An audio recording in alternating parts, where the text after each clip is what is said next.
Visiting the historical places, as Allah subhanahu wa ta'ala in the Quran mentioned, that 𝐒𝐡𝐚𝐲𝐤𝐡 fil ard, and also visiting the places which are related to Anbiya alayhi salam, awliya and sulaha.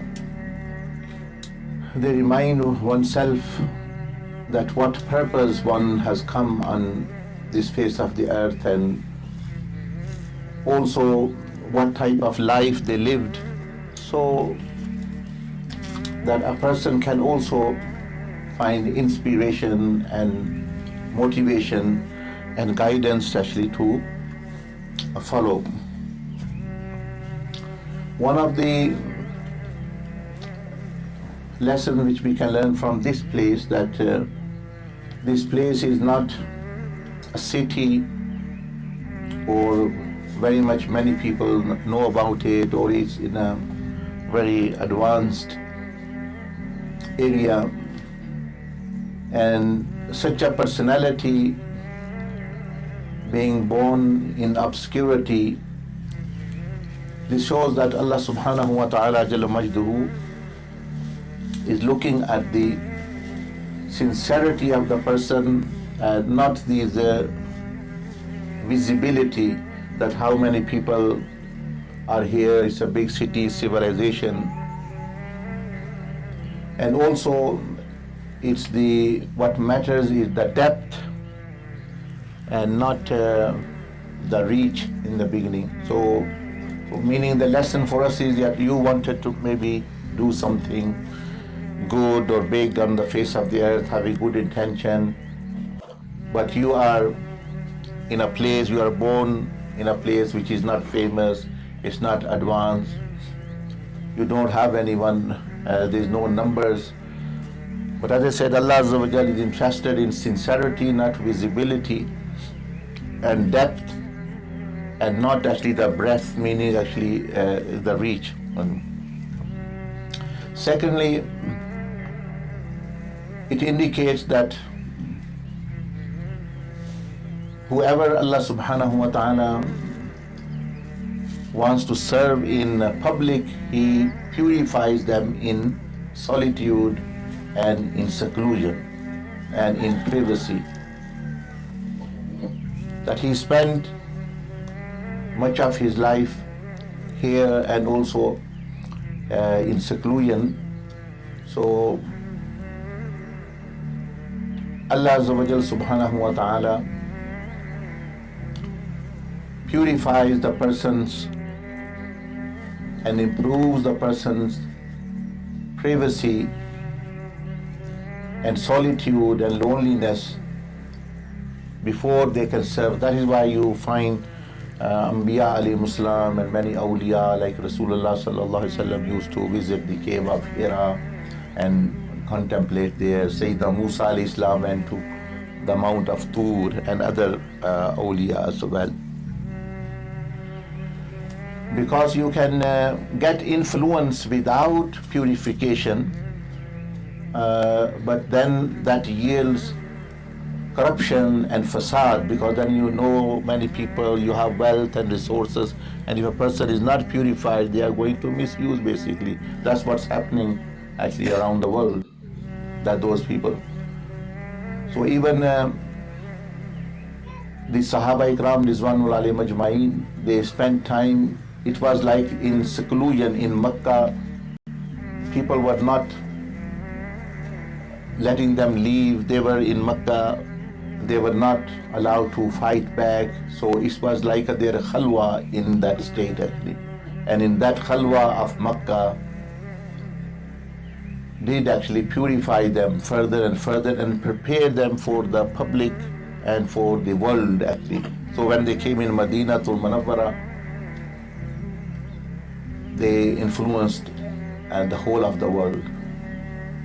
Third lesson which we can learn from this place, and depth, like Sayyidina Abdus Salam bin Masheesh, then one student like Imam Abul Hasan Shazali, his legacy was in one student, he changed as though the world. So this gives a lesson to us that we should not be much worried about the followers or numbers. It is the depth and actually sincerity, because when Allah Azza wa Jal wants to then spread the message or benefit people, He will, if you have sincerity. And if you do not have, then even, as I said, if you spread more corruption, more fasad, will actually go. Also, we can understand from here the power of hidden worship in solitude, that this has a sincerity, and it also builds a personal, strong relationship with Allah subhanahu wa ta'ala, Jalla Majduhu. So there is a lesson for us that this means that every one of us can do wonders, because we won't do wonders.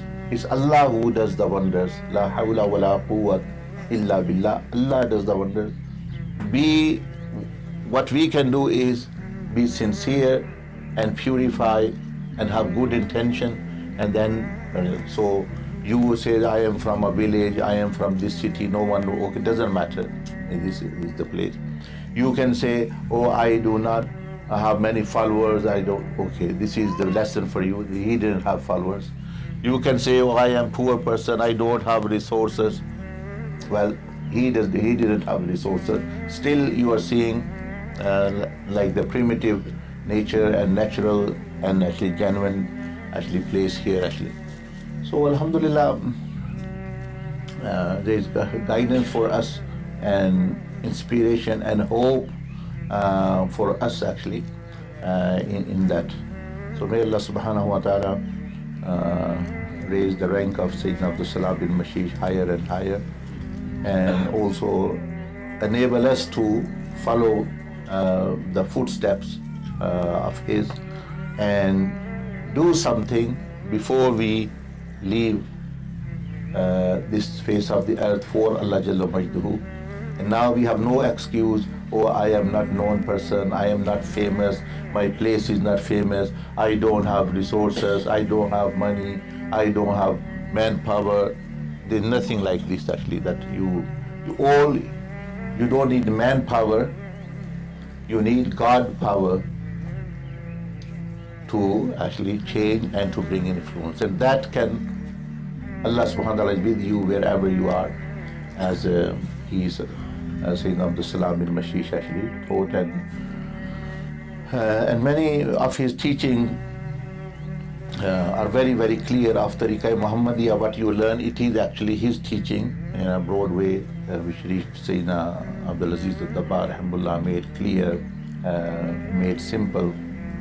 So may Allah subhanahu wa ta'ala accept all of yours coming and give you the barakah of this place. And this is like a birthplace meaning coming into another world and new beginnings. So this can also be a place of tawbah and renewal for yourself, that you want to be reborn into a new world, that new intention, a new vision you have. Yes, what I was thinking was obstacles, they are not any more obstacles. I was too much, because people, when they are humble,